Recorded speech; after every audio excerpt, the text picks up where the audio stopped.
some prayers. Kindly repeat after me. Om Jnanatimirandhasya Jnananjanushalakaya Chakshurunmilitam Yena Tasmai Shri Gurave Namaha Nama Om Vishnupadaya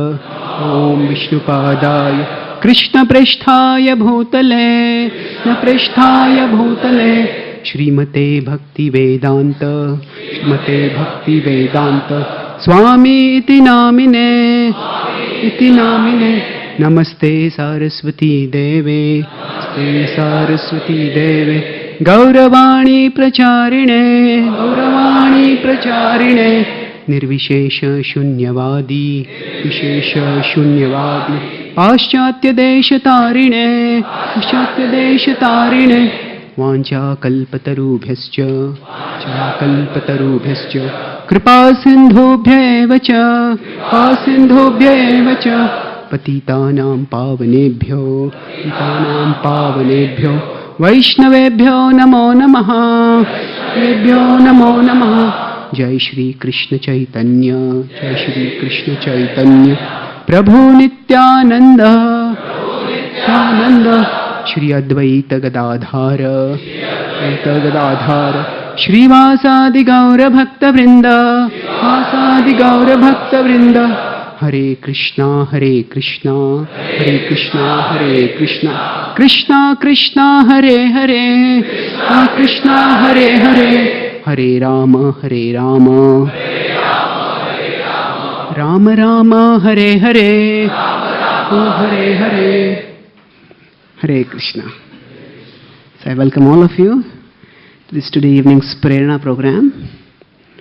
The topic, as was mentioned by His Grace Nandalal Prabhu, is love is the ultimate reality. So PowerPoint is just getting set up. You can see it. So basically, I'll be speaking on 4 points based on an acronym related with love, LOVE. So before I start that, ultimately, the deepest hankering, the greatest hunger, the innermost need of every one of us is love. We all want to love and to be loved. Ultimately, people can live without food for a few days. People can live without water for a few hours. Maybe we can live without air for a few seconds or a few minutes. So these are necessities. These have survival value. So food, water, air have survival value. But they don't bring value to survival. What brings value to survival is love. It is only when we have loving reciprocal relationships with others that brings meaning, value, purpose and joy to our life.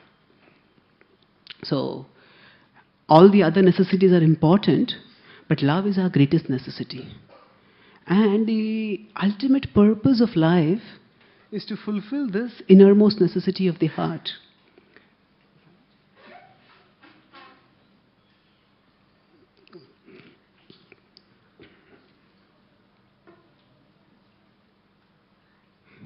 Is it visible behind?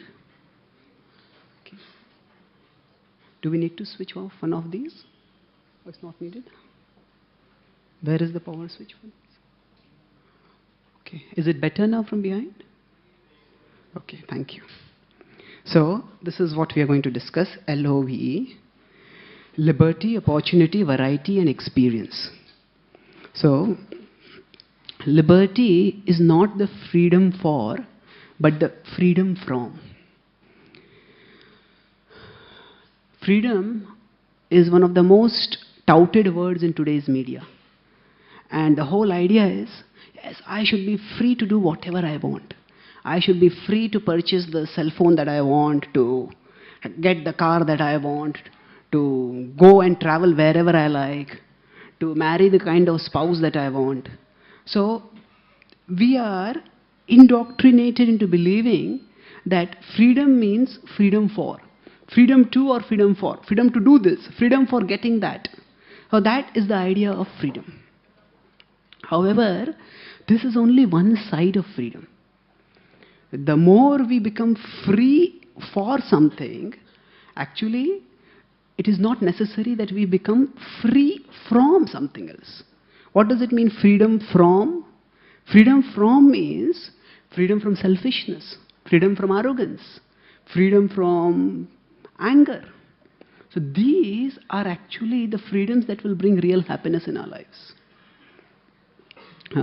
In the 1930s, when the cigarette producers found that their market had reached more or less a saturation. They found that now all the male people who can smoke have started smoking. And we can't get any more people to smoke. At that time, the harmful effects of smoking were not known.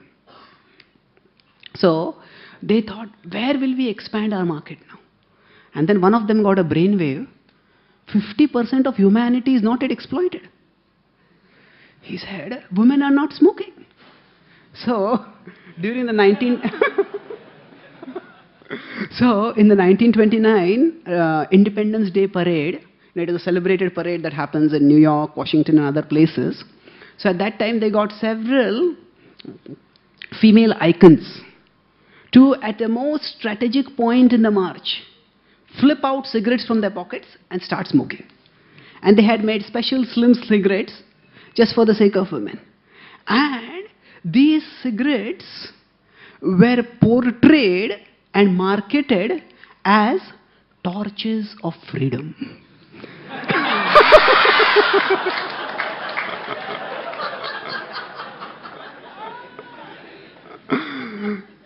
Now, because it was done in such a dramatic way and so many popular icons were behind this, and the whole psychology of women at that time, yes, we have been exploited, we have been suppressed, we have to break free. And society tells us, don't smoke. By smoking, we'll be lighting the torches of freedom.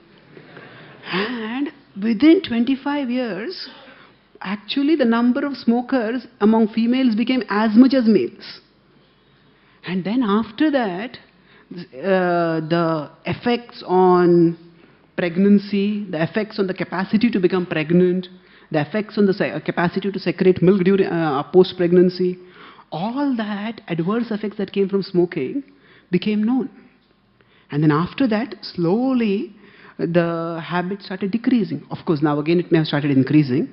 But the point is, freedom is a word that can be used for exploiting people in many ways. And that is what has happened repeatedly in history.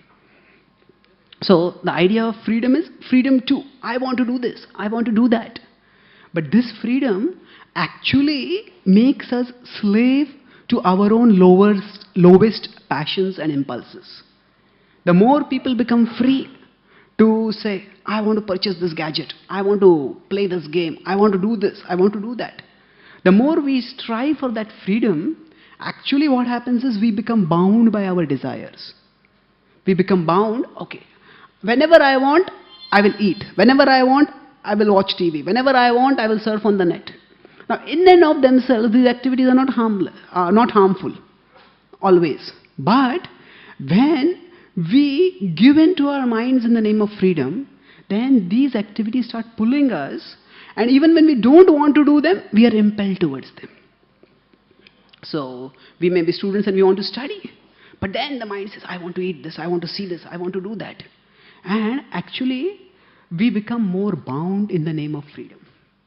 So, the Vedic scriptures say that actually if we want to love, before we can love, we need to become free from our lower passions. In modern society, people think freedom means the freedom for sex. That's one of the greatest freedom that is talked about. And they think there are all these old-fashioned religious taboos because of which we are not free to enjoy. But we want to become free for enjoying. However, this freedom makes people more and more bound to their lowest impulses, to gross animalistic lust. when people think I have to be free for fulfilling my lusty desires, then actually sex, the Bhagavad Gita describes, is a sacred activity meant to bring godly souls into this world. But that glamorization of sex leads to the devaluation of sex. The more people glamorize sex, sex is seen just as a bodily activity. And the more it is seen as a bodily activity, it becomes reduced to the secretion, excretion and reception of chemicals. So it just becomes a chemical affair, maybe a biochemical affair. So actually sex is so much talked about, but the end result of that is it's highly devalued. And devalued in the sense that people are neither satisfied in terms of their gross lower desires, nor do they develop fulfilling relationships. So let us see, now America is the land which has exported to the world this notion of freedom means freedom for. So let us look at what has been the consequences in America of this freedom for culture. So this is a book written by a sociologist, David Myers. It is called The American Paradox, Spiritual Hunger in an Age of Plenty. So basically he compares the sociological statistics of America in 1950s, just after the Second World War, and around 2000, 2004, 2005, that was the time when the book was written for the first time. So he gives parameters. Since 1960, the divorce rate has doubled. The teen suicide rate has tripled. The recorded violent crime rate has quadrupled. The prison population has pentupled. The percentage of babies born out of marriage has sextupled. Sextuple means 6 times. And depression has...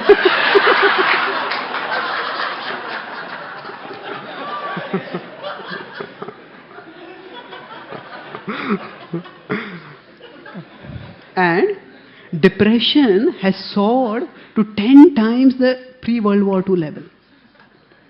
So, this is not just a matter of religious belief or moral dogma that this is good and this is bad. Here are objective statistics which indicate that society has alarmingly degraded.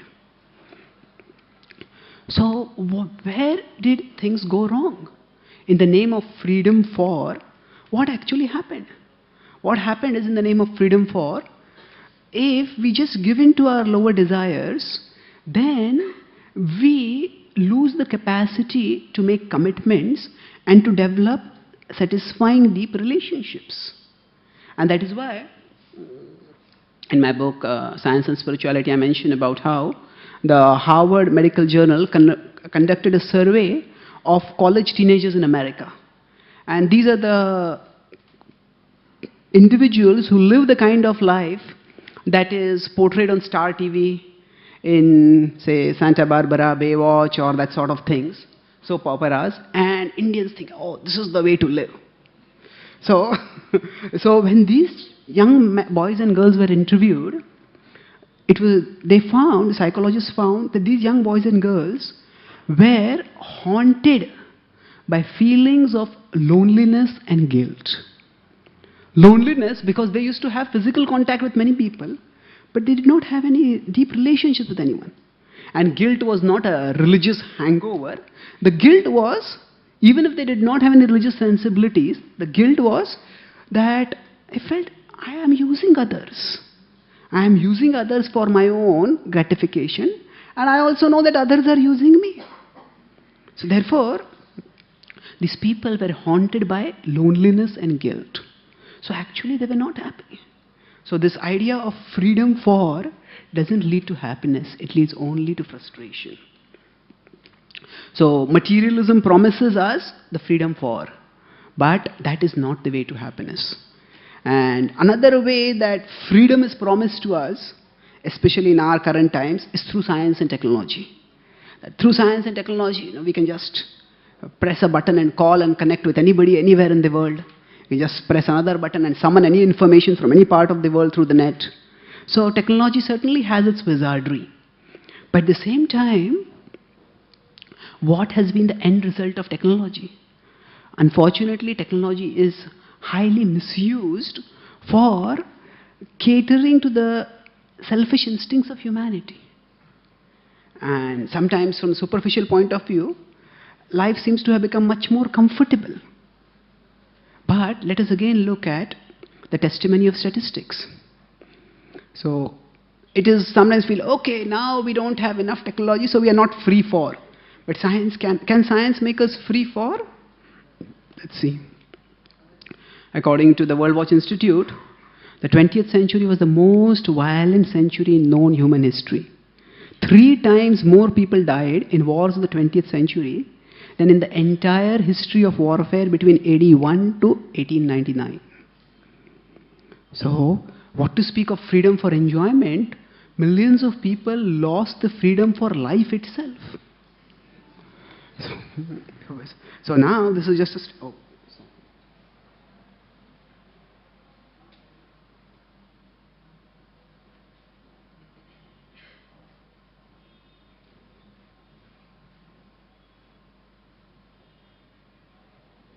So these are statistics, very sobering. This 1 million, 15 million people were killed in the First World War, 9 million Russian Civil War. These are all in the last century. The Stalin's regime, 20 million people were killed. Now we are just looking at the statistic of million. Every one of these millions of people is an individual with dreams and families and ambitions like you and me. So, Second World War, 55 million. Chinese Civil War, 2.5 million. In Mao Zedong's rule, 40 million people were killed. In the Congo Free State, 8 million. Mexico, 1 million. Turkish massacres of Armenians, 1.5 million. China during the nationalist era, 3.1 million. Korean War, 2.8 million. North Korea, 2 million. Rwanda and Burundi, 1.35 million. The Indochina War, 3.5 million. Nigeria, 1 million. Bangladesh, 1.25 million. Cambodia, 1.65 million. Mozambique, 1 million. Afghanistan, 1.8 million. Iran-Iraq War, 1 million. Sudan, 1.9 million. Congo, 3.8 million. So millions and millions of people have been killed. So actually speaking, the media gives us a very misleading picture of reality. We get only to see the rosy side of reality, and the actual human suffering, even if it is occasionally displayed, that is downplayed. That is downplayed. So certainly, what to speak of becoming free to be happy, many people have lost the freedom to even live.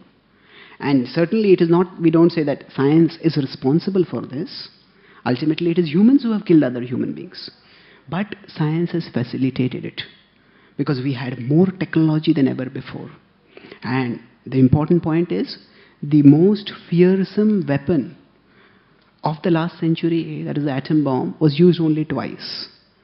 Now we have far greater weapons available, or far worse weapons available.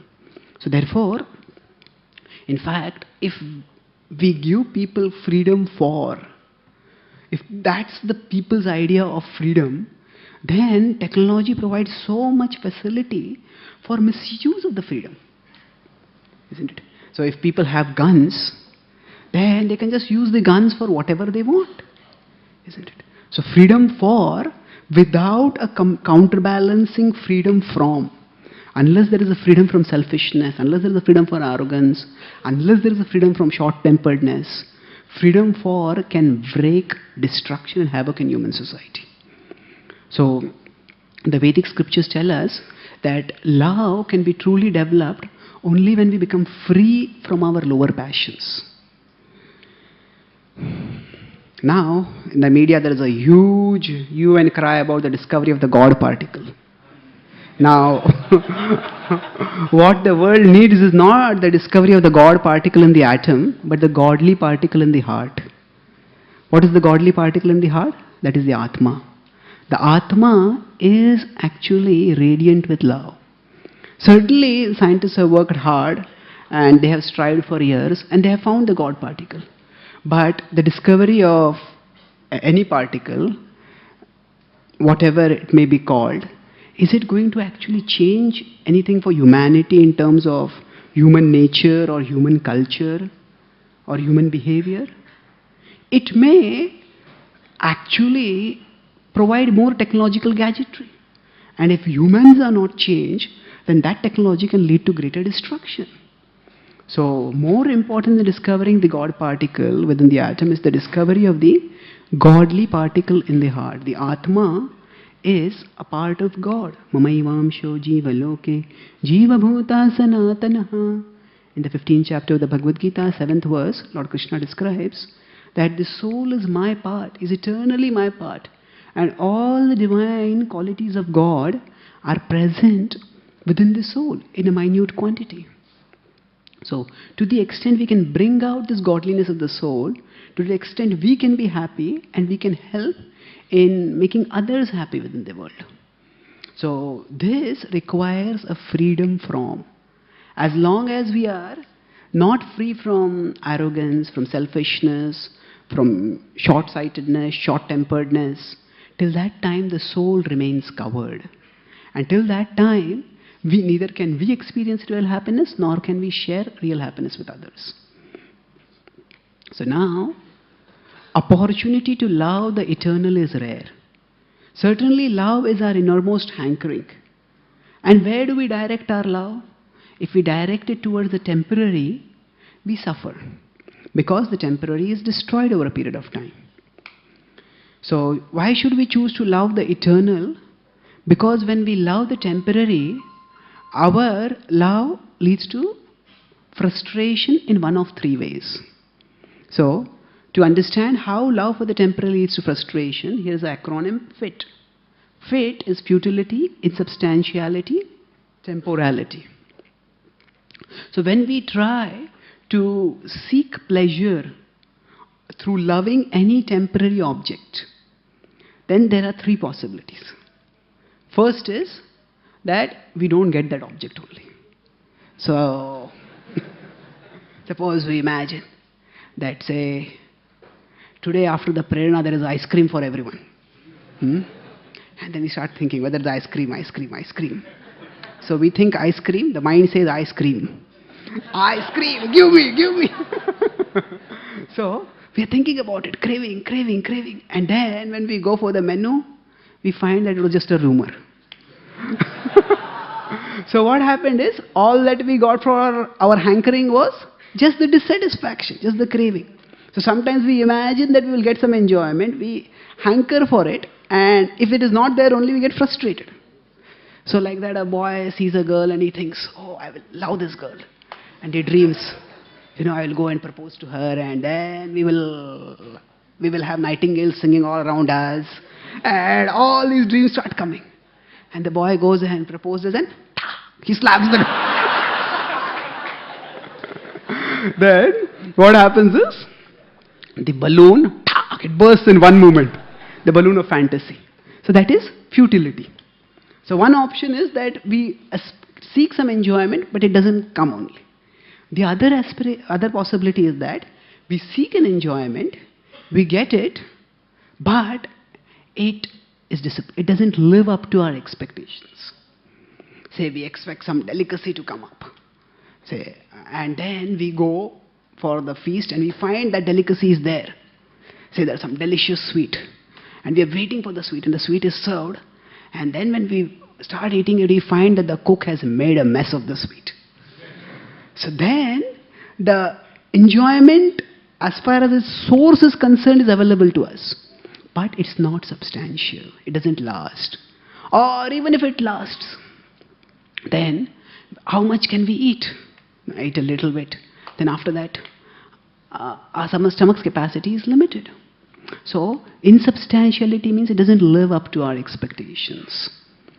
Or for that matter, suppose a boy decides to form a relationship with a girl, and then he proposes to her, and she smiles and accepts, and then his heart starts fluttering like a butterfly. And then the relationship develops. So actually, as it is said, love is blind, but marriage is an eye-opener. So what happens is that we create such a tower of expectation from the person whom we love that we think, oh, this person will be like this and like this and like that. And nobody can live inside that tower.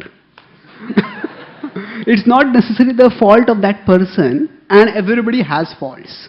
But even if a person were not having faults, nobody can actually live up to the expectation of any other person. Why?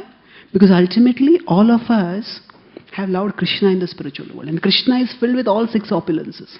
And after having tasted love for Krishna, now we are trying to find a substitute for Krishna. And nobody can be a substitute for Krishna. Because some people may have some opulences temporary, maybe a beauty for a few years, wealth for a few decades, intelligence for some more time, whatever. But nobody can have opulences like Krishna. That's why, in the first case, there is a balloon of imagination that is built, and the balloon is pricked in one moment. In the second case, the balloon is deflated gradually. So, actually, when the enjoyment comes, the enjoyment is an anticlimax.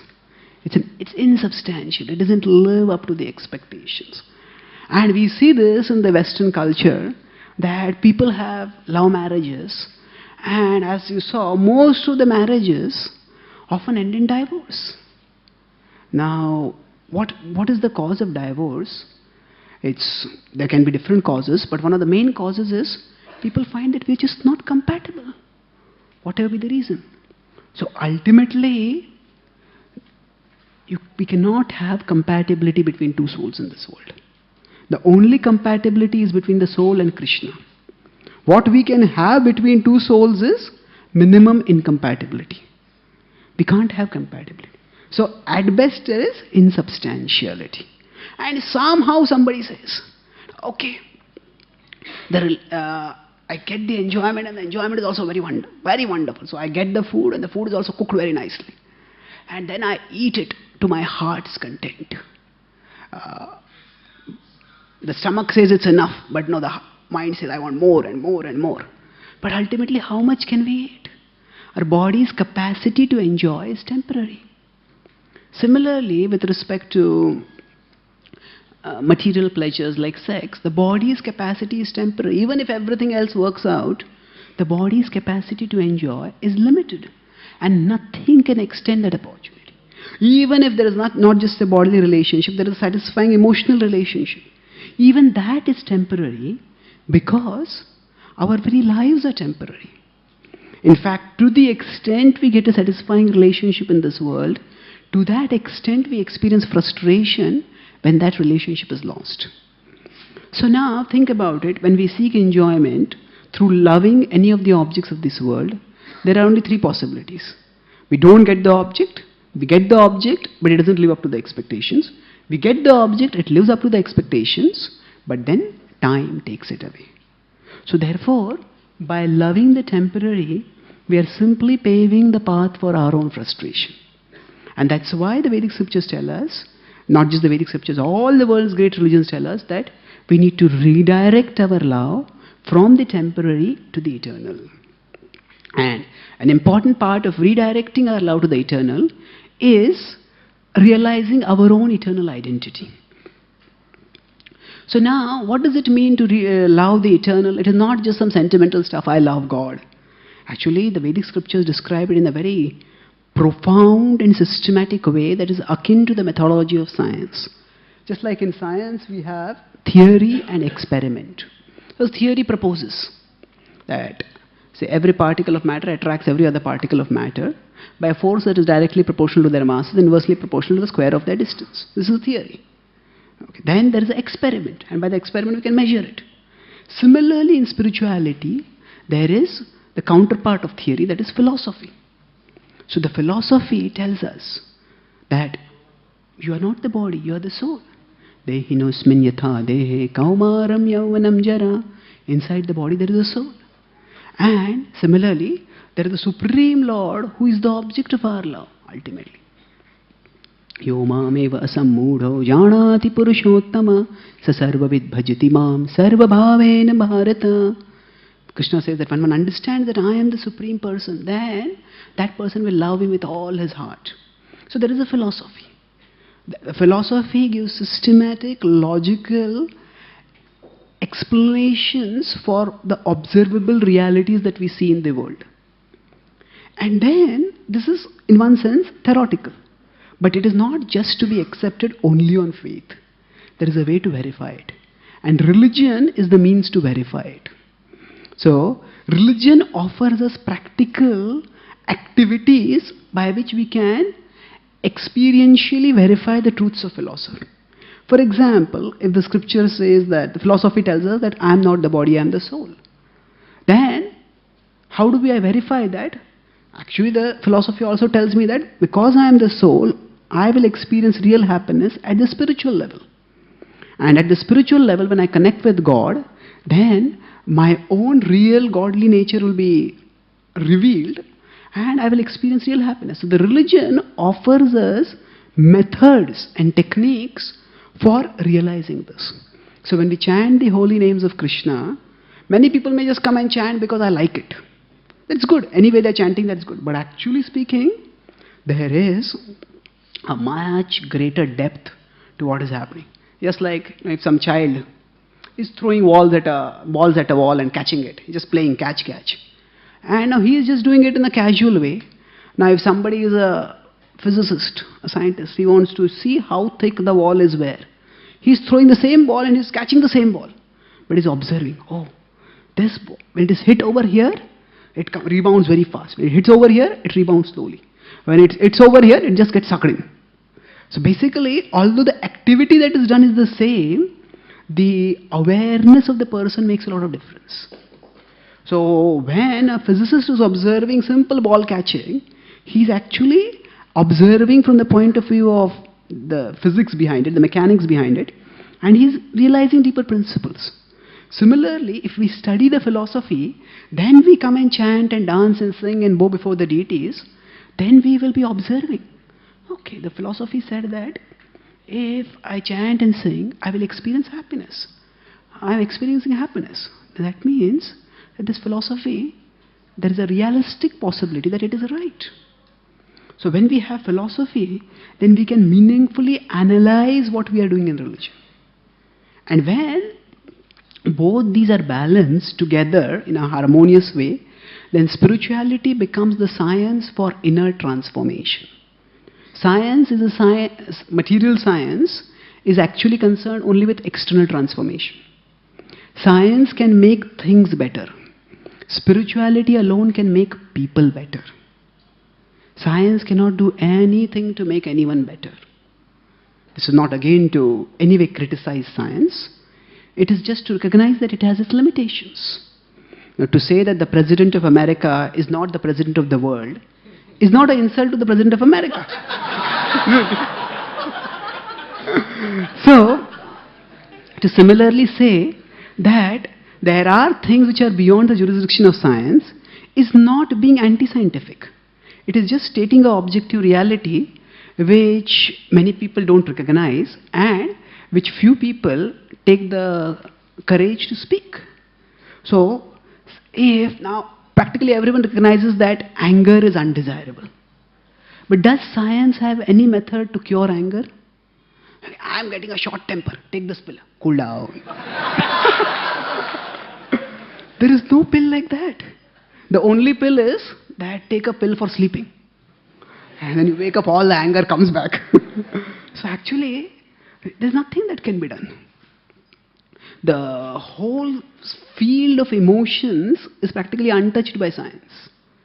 The whole of medical science is meant to cure pain. But in all of medical science, there is no pain meter. There is no way to measure pain. If somebody has got a fracture, the X-ray or the CT scan or the PET or whatever we do, that may reveal how much is the extent of the fracture. But that cannot tell how much is the pain that is experiencing. So modern material science doesn't even address our inner emotions. Now even if there is the best brain scientist in the world, craniologist, he does the toughest surgeries in the world. He comes back home and he finds his wife is upset. So will you think, let me do a brain scan to find why she's upset? Obviously not.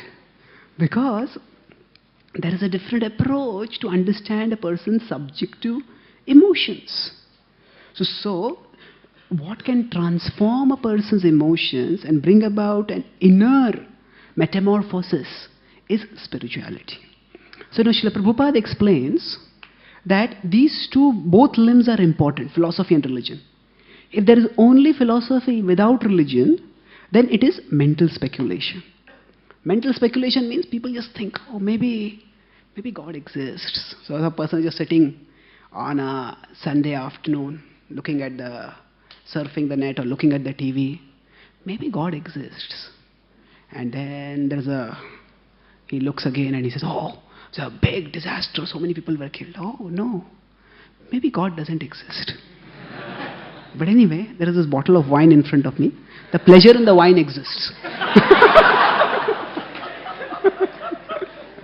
So, if there is no practice, if there is no application in one's life, then philosophy just remains mental and it doesn't lead to any transformation. So philosophy without practice, without religion, is at best theoretical, at worst hypocritical. Now, on the other hand, if there is only religion without philosophy, then that can become sentimentalism at best or fanaticism at worst. By fanaticism, people think, oh, my way is the only way. If you don't follow my way, you are going to go to hell. And I will help you get there faster.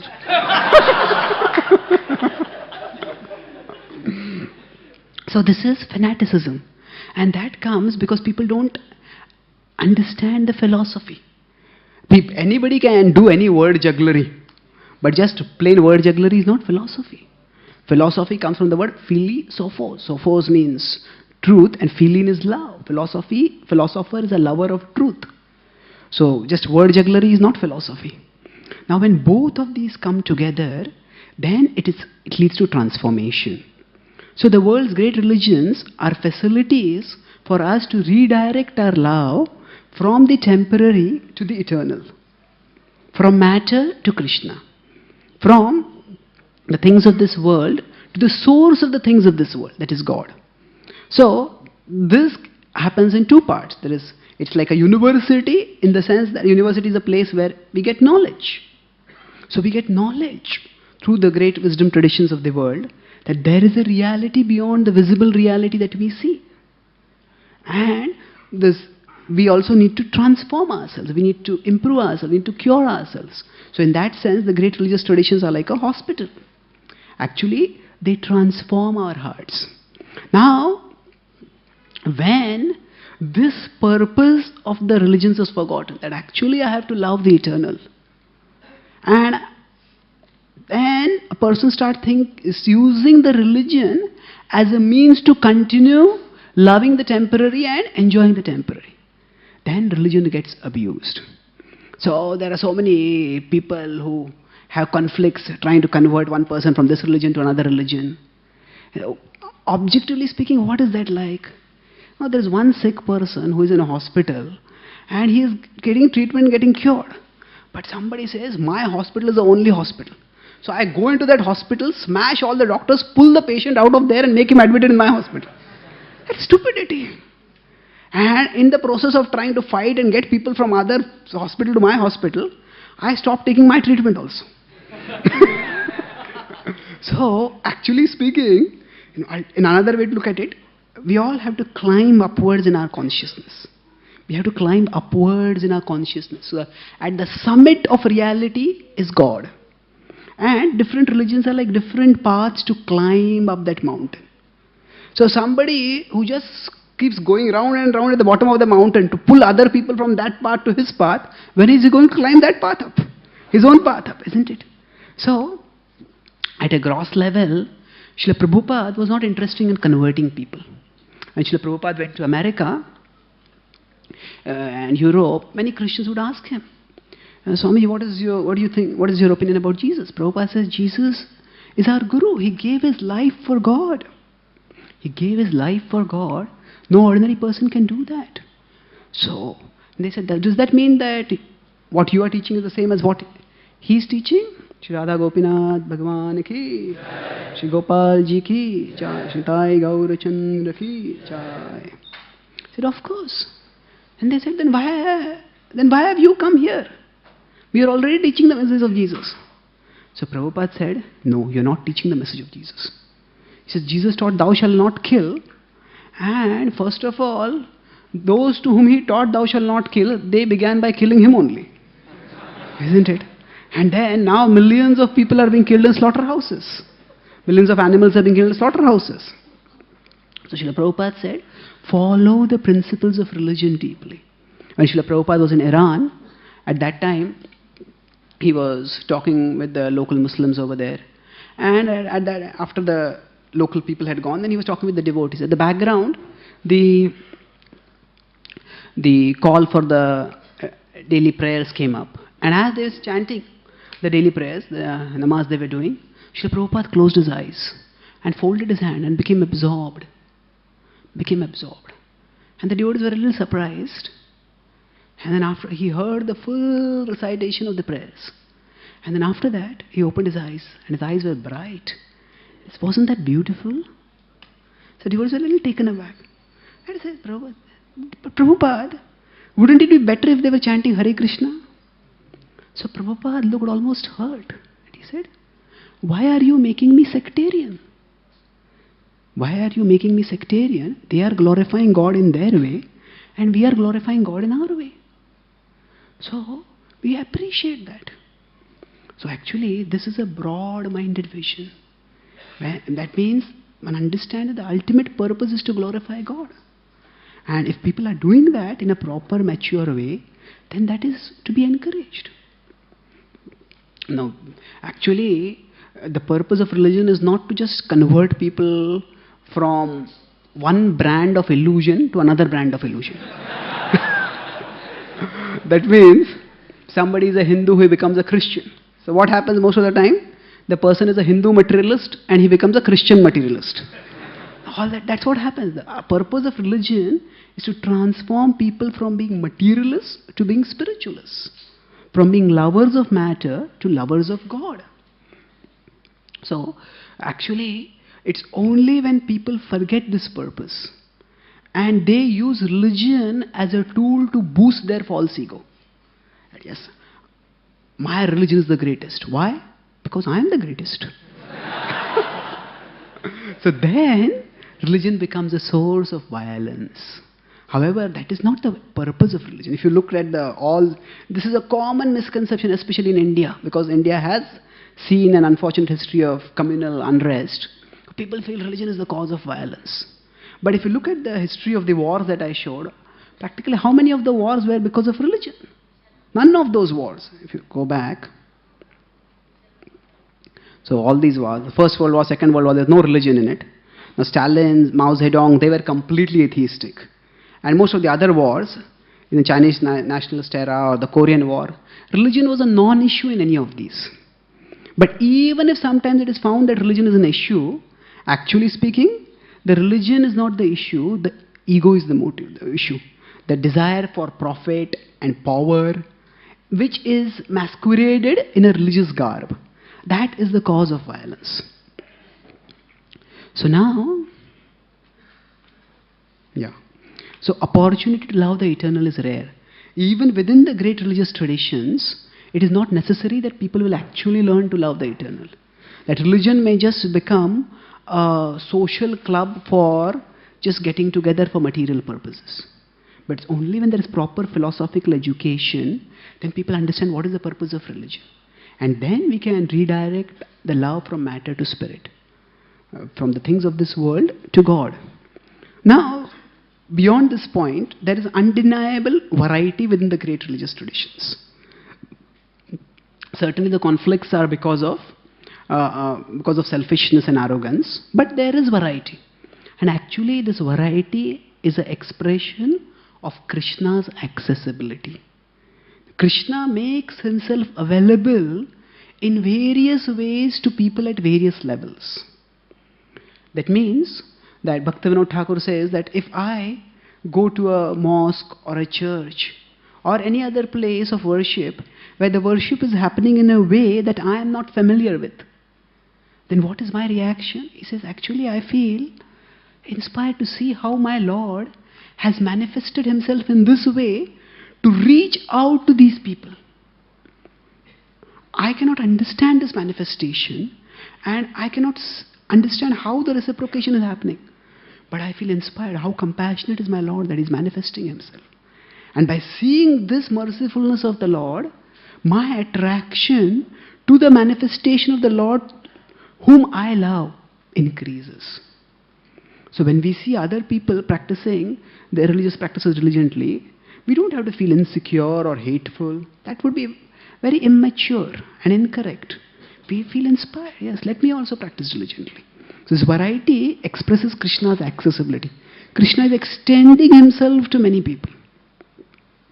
So now, I talked about the variety within the various religious traditions. Now I'll talk about the variety that is there within the Vedic tradition. Now in the Bible, in the Old Testament, there is the story of the prodigal son.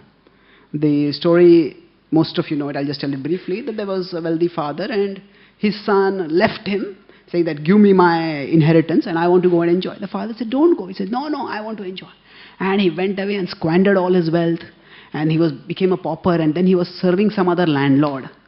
And as he was serving that landlord, he was suffering. The landlord told him, you feed this pig food to all these pigs and whatever remains you eat it yourself. He was miserable, and then he thought, maybe I should go back to my father. But he said, I rejected him, I squandered his wealth, how can I go back? He says, no, at least, even if my father doesn't accept me as his son, I'll go back and be his servant. He even treats his servants better than this. And decides to go back. And when he goes back, and the father welcomes him with joy. And he says, my father, this son who was lost and has come back, he is going to be the prince of the prince. And so this story is told to indicate how unconditional and selfless is the love of God. That He is ready to welcome us back, no matter how much we reject Him. So this is overall agreeable with all the religious traditions of the world, the theistic religious traditions. However, the Vedic scriptures reveal that God's love extends far beyond just welcoming the lost souls back. Krishna does much, much more than that. So one of the things that He does is demigod worship. Now what is the meaning of demigod? The prefixes demi and semi. You have the word circle and semicircle. So semicircle means half. So demi and semi are prefixes which come from Greek, and they mean partial. So demigod means those personalities who have partially the powers of God. So these are personalities higher than us, but they are not supreme. So so many people in India feel, oh, there are so many gods. 1, 2, 3, 4, 5, 100,000. How many are there? Some people have an idea, oh, all these gods are false. And others have an idea, all these gods are just one only. So actually both of these are misconceptions. There is a much deeper system over here. So what is that system? So this table might seem a little complex. Just think of the landlord who has who's the prince or the king or the landlord whose son has gone away. So now what is happening? The prince is serving far outside his kingdom some other exploitative master, and he's being exploited. Now the father would like his son to come back home immediately. But if he goes and says, my dear son, please come back. The son has quarreled with him. The son may or may not come back. So what does the father do? The father sends a minister. He says, oh my dear minister, you go and persuade my son to come back to our kingdom. So when the minister goes and he tells, how much are you being paid? What are you getting? I'll pay you better. Why don't you come to me? And then the son says, okay, I come back. Now what has happened by the son coming to the service of the minister is that the son has come back within the kingdom of the father. Although he has not come back to the palace, the home of the father, he has come back within the kingdom of the Father. So he's indirectly within the care of the Father. So, similarly, all the souls have rejected Krishna and come to this world, and Krishna comes himself also. But many times the souls don't care for Krishna. So Krishna has his representatives, his ministers. They are the devatas. And he sends the devatas. And people, okay, I want this thing, I want that thing. Whatever I want, you can get from the devatas. And people start worshipping the devatas for that. Now most people worship devatas for material things. So, now Hanumanji is a servant of the Lord, but people worship Hanuman many times for material things. So there is a popular song, Tum to ho brahmachari, mujhe de do ek nari.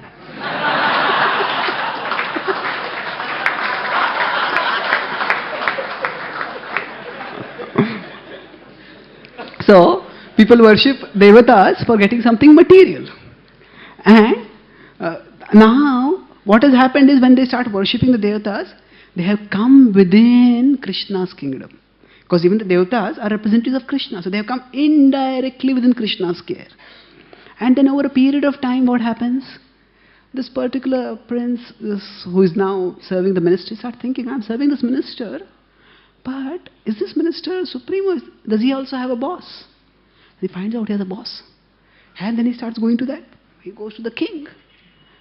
He says, can I serve you? How much will you pay me? He says, you are my son. Why should I pay you? Come back to my house. No, I don't want to come back to your house. How much will you pay me? What will you give me? Then he starts forming a relationship with the prince. But at least now he is directly employed within the king's palace. And then over a period of time he starts seeing, this king is so kind, so loving. Actually, why did I reject him? He's my own father. Let me serve him out of love. And then he returns back to his family, to his home. So this is the progression. Similarly, people worship devatas, and as they worship the devatas, gradually start thinking, now I worship so many devatas, but these devatas, whenever they are in danger, they go to Vishnu. They go to Vishnu, therefore Vishnu must be supreme. So then they start worshipping Vishnu, but they worship Vishnu for material things. But over a period of time, by this worship, they become purified. And when they become purified, then they develop love for Krishna. They develop love for the eternal, absolute truth, the ultimate reality. So, to just serve some other materialistic person is materialism.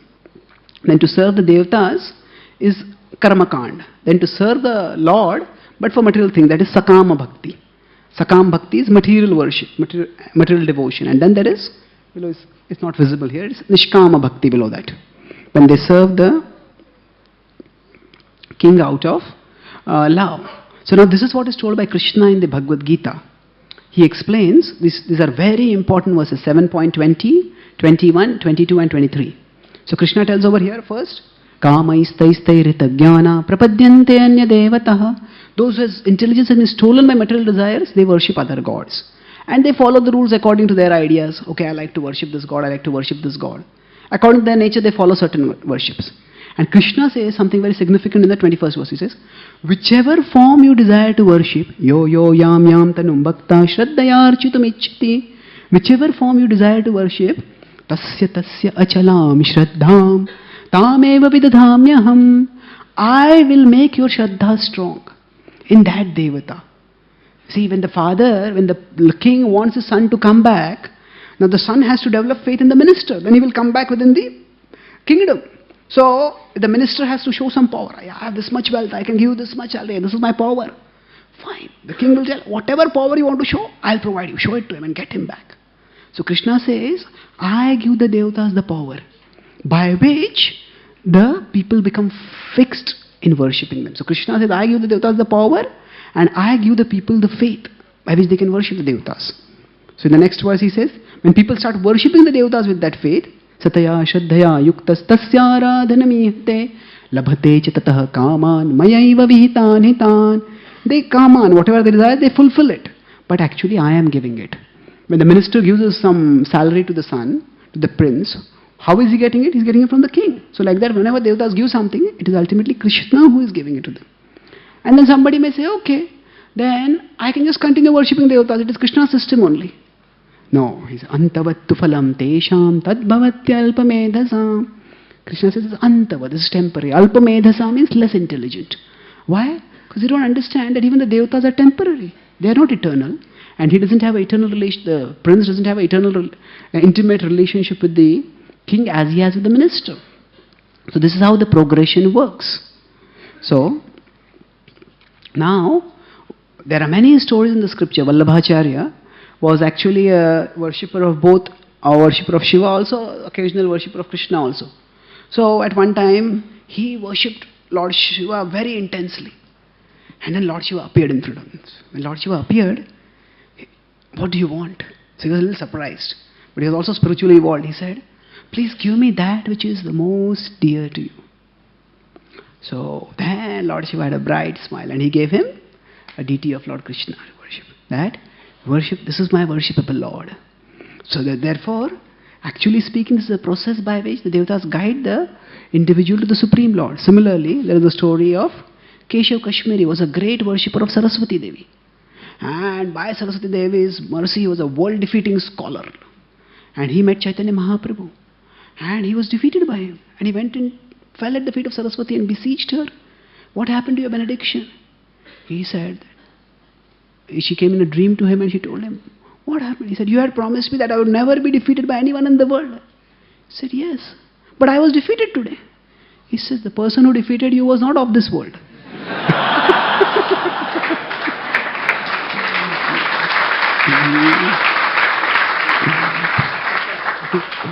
He said, actually, he is my ultimate Lord. He is the Lord of my Lord. My Lord is Brahma and he is his Lord.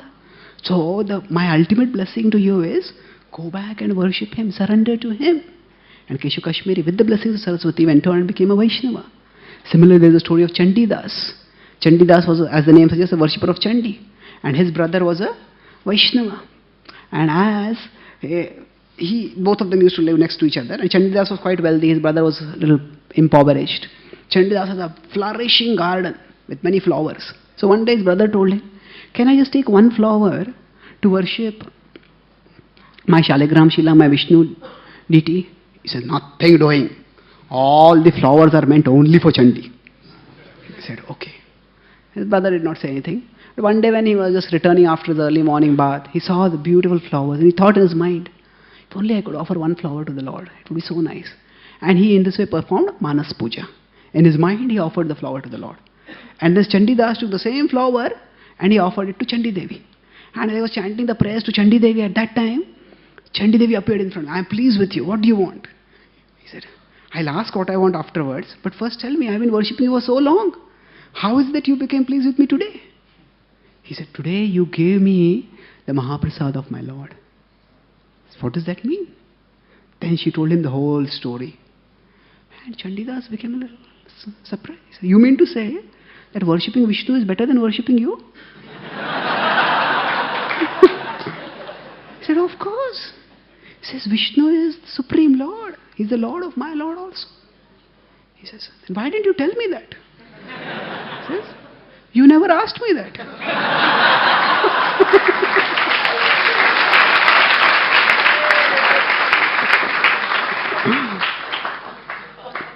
You were just asking me, give me this, give me that. Dhanam dehi, putram dehi, bharyam dehi, dehi. So you're just asking me, give me this, give me that. You're never asking me. But today, you performed an extra service to me. Today, you actually guided me. You gave me the Mahaprasad of the Lord. Because you did this extra service, so I have blessed you with this extra gift, this extra knowledge. And after that, Chandidas became such a great Vaishnava. He wrote amazing poems about Lord Krishna. But he kept the name Chandidas because he considered Chandi to be his guru. Guru who brought him to Krishna's lotus feet. So, we understand that all the devatas are in a cooperative master plan which is going to get all the people to Krishna gradually. And if we are worshipping a particular devata, it is not that we are rejecting that devata. It is like the son who has been serving the minister starting serving the father. The devatas will be pleased by that. And if we are confused about it, or if we know some other people who are confused about it, we don't have to get into an argumentative zone. We can just pray. Tell that person, or we can ourselves pray. Please reveal to me whatever is the highest truth. And if we have a sincere desire, that truth will be revealed. So ultimately, if we just see at external level, I'll say this person is worshipping this devata, this person is worshipping this devata. It's all confusion and conflict also. But love is the ultimate reality. Love is the underlying reality that unifies it all. It is the love of Krishna that is manifesting through him, through his devotees, through the demigods. If we have this vision of love, then we can see the unification that underlies everything. Without that vision of love, things will just appear confusing and contradictory sometimes. So, actually this Vedic system of multi-level worship. That means that it's not just worship the Supreme Lord, you can worship intermediaries also. Krishna expresses his concern for the individuality of the worship. Not everybody is ready to worship the Supreme Lord. Just like the prince is not ready to come back home. So, okay, you have your desires, fine. I'll accommodate your desires, your individuality. And then Krishna is flexible. Flexible in making himself accessible. Making himself accessible. In the Abrahamic religions, they also are pathways to God. Abrahamic religions means Judaism, Christianity, Islam. They are also talking about how we can return back to God. At the same time, the revelation of God's glory is not as thorough and as detailed as it is in the Vedic tradition. So there they have the idea, there is one true God and all other gods are false gods. And they say that, okay, if you want to worship the true God, you have to reject all the false gods. And that's why we had so many generations of invaders coming to India and desecrating the temples of India. Because their idea was, we are worshipping the true God, what all of you are worshipping is false gods.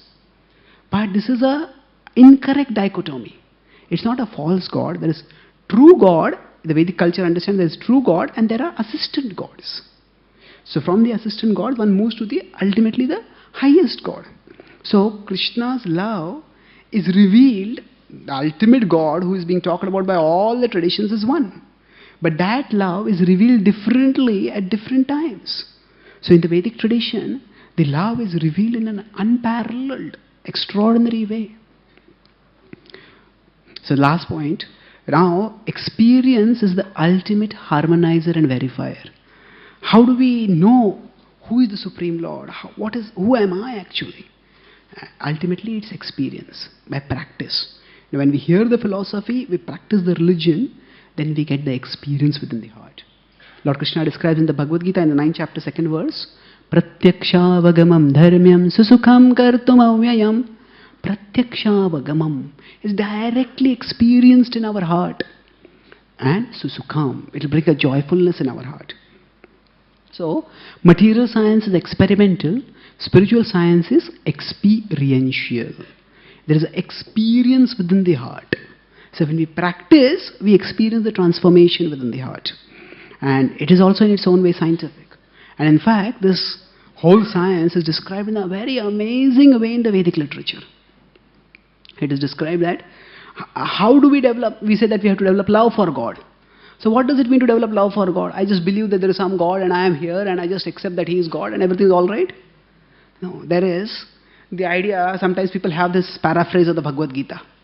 जो हुआ वो अच्छा हुआ, जो हो रहा है वो अच्छा हो रहा है, जो होने वाला है वो भी अच्छा होगा. So now, I have read the Bhagavad Gita dozens of times. There is no verse which comes anywhere near this. There is no verse which says like that. And even if there were a verse which says like that, that is not the essence of the message of the Gita.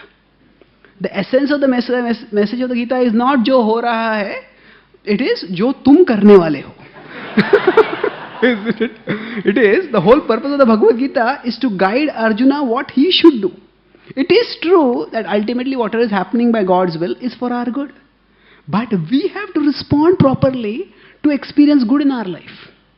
Otherwise we will not experience the good. So the whole purpose of the Bhagavad Gita is to help us develop love for God. So, in the Bhagavad Gita, there is a systematic process given, and Chaitanya Mahaprabhu and the Goswamis have elaborated on this. And it all talks about an inner transformation. So these are 9 stages which are talked about in Bhakti Rasamrita Sindhu by Rupa Goswami. Adau Shraddha, it starts with faith. Yes, there may be some God. Let me find out about it. So this Shraddha is basically favorable curiosity. Let me go and find out. Then one comes in the association of devotees, sadhu sangha. And after that, one starts practicing. Bhajana Kriya one does. Devotees tell us, please chant Hare Krishna. We start chanting Hare Krishna. And then, when we start chanting Hare Krishna, we start experiencing the magic within. The lust, the anger, the greed, all those start just disappearing from the heart. Anartha nivritti starts happening. Anartha nivritti. All the undesirable things start going away. And then there is Nishtha. Nishtha means strong faith. Because this is like the faith when I have experienced the transformation. Shraddha means, say if I am sick, I go to a doctor. Other people have recommended doctor to me, so I just go and maybe this doctor is good, let me find out. But then if we take the treatment, like we do the bhajan kriya and we experience the cure, then yeah, this is a good doctor. So it's like that. When we start experiencing the transformation in our heart, then there is nishtha. The faith becomes extremely strong. Then there is ruchi. Ruchi is a far higher, a positive taste for Krishna. Just as we have taste for material things right now, we develop a taste for Krishna. And that taste matures into asakti. And then there is bhav, which is spiritual emotions, and it all blossoms ultimately in prema. That is pure love for Krishna. So these are all very systematic stages. And there are books like Madhurya Kadambini which analyze and describe, okay, when these are the experiences that we are having, when these are the emotions that we are undergoing, then that means we are at this stage. So it's not just a sentimental idea, love God. There is a process by which we develop love for God. And actually if we experience the process, if we practice the process, then we experience the magic within. We experience remarkable transformations in our heart. So one of the characteristics of science is that it is repeatable. Isn't it? That if I drop a ball over here, it will fall on the ground. If I drop it in America, it will fall on the ground. Isn't it? It's repeatable. So, same way, people all over the world, wherever they have chanted Hare Krishna, they have experienced extraordinary happiness. Unparalleled happiness. So, I'll conclude with one story and then we can have question answers. The devotees are preaching all over the world. So one of the places where Krishna consciousness being very enthusiastically being accepted is Russia. So in Russia, every year there is a folk song festival on the banks of the Volga river. So at this folk song festival, the devotees decided, we will go and we will present the folk song from India. That was the Hare Krishna Mahamantra. So, and they had the event. So the plan was everybody had their small sort of pandal areas and they could sing the folk song over there. So the plan was we'll start by 6:30 or something like that, like we started the Prerana today. Then by around 7:30 we'll start the lecture and we'll have a lecture for about 45 minutes, 1 hour, and then we'll have a half an hour kirtan again. And then as they started the program, people were going from different exhibits, but they found the crowd started increasing in this exhibit because in all the other places, you were just spectators, but here you were participants. Everywhere else you just see other people singing, but here we sing and dance. And then it became 7:15, 7:30, and these people didn't know the culture about responsive singing. So the devotees had put the Hare Krishna Mahamantra in Russian on top, and the singer stopped singing, but the people kept singing. And when the devotees saw that, they said, okay, let us have kirtans only. Ultimately, the relishing of the holy name is the purpose of the philosophy. So then the kirtan went on till 8 o'clock, 8:30, 9, 9:30. The devotees who were singing, their throats became sore. The devotees who were playing mridanga, their fingers were numb. But everybody was so happy. It became 10 o'clock, 11 o'clock, 12 o'clock, 1 o'clock. At 1:30, the amplifier started giving smoke.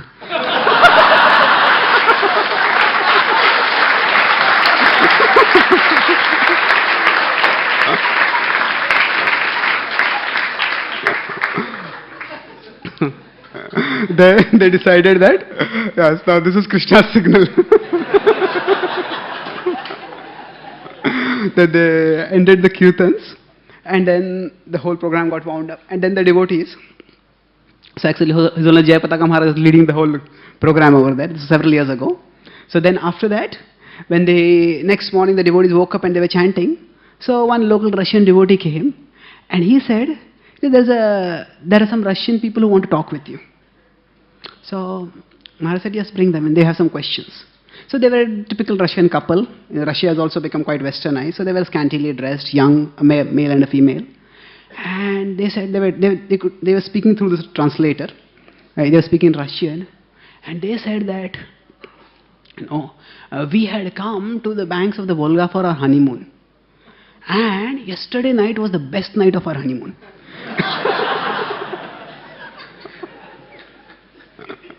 And then he says, Maharaj is hearing. He says, we have a question. So he said, yes. He said, yesterday we were singing that song, and that song made us so happy. We want to know, what was that song? So they had no idea what the song was. So even without knowing the meaning of the song, even knowing the cultural context, the holy name acts at the spiritual level. So here people who knew nothing about Krishna, nothing about Harinam, they experienced the higher taste. Because, and what was their experience? That it is a taste higher than the highest material pleasure that is glamorized in the media. They are not even practicing devotees, but even they can experience it. So if Krishna can give that experience even to such people, then if we try to serve him, Krishna can surely give us not just one, but many, many experiences of that higher taste. So this is the power of the holy name. This is the power of the inner transformation that happens. And when we experience this inner transformation, then there is no doubt about the truth. Not only there is no doubt, actually, we become instruments for bringing about a positive change in this world. At that level, we experience that Krishna is the highest reality. And my relationship with Krishna is the ultimate reality. I have relationships in this world, I have duties in this world, I have to do them. But to the extent that I connect all of them with the ultimate reality, to that extent they are meaningful and productive. And we harmonize our obligations within this world with that ultimate reality. So this is the ultimate gift that Lord Krishna and Srila Prabhupada are giving us, guiding us to the realm of ultimate reality, the reality of love. So I'll quickly summarize. We discussed 4 main points. I discussed about this acronym love. There's some things I couldn't discuss today. Okay. Yeah. So we discussed the modern idea of love means just do what you want. That's freedom. And then we have freedom to love. But real freedom is not the freedom for, but the freedom from. We discussed the book American Paradox, how freedom for is leading to misery and dissatisfaction and frustration. Then we discussed how the opportunity to love the eternal is rare. Even within we discussed the acronym FIT, why we should love: futility, insubstantiality, and temporality. But even within religious traditions, people may just get caught in the rituals. Or they may get caught in just the intellectual speculation. So when philosophy and religion are together, then spirituality becomes a science of inner transformation. So that opportunity is very rare, and we have that opportunity. And there are differences within the various religions. So this variety expresses Krishna's accessibility. So we discussed about how the various devatas are like the ministers whom the king sends out to get his son back home. And then we discussed how there is a science of inner experience. It's an experiential science where we experience inner happiness through a systematic process. So when we practice, then that is the ultimate harmonizer and verifier. So thank you very much. Are there any questions? Do we have a mic? Have time for questions? Just a small vote of thanks. If there is a VIP who have come, so they want to leave. So you can just thank them and then immediately question. Fine. Hare Krishna. Just wanted to express a vote of thanks to His Grace Chaitanya Charan Prabhu for giving us such a nice and interesting explanation of this concept called love. If you agree with me, please chant Haribol thrice very loudly. Haribol!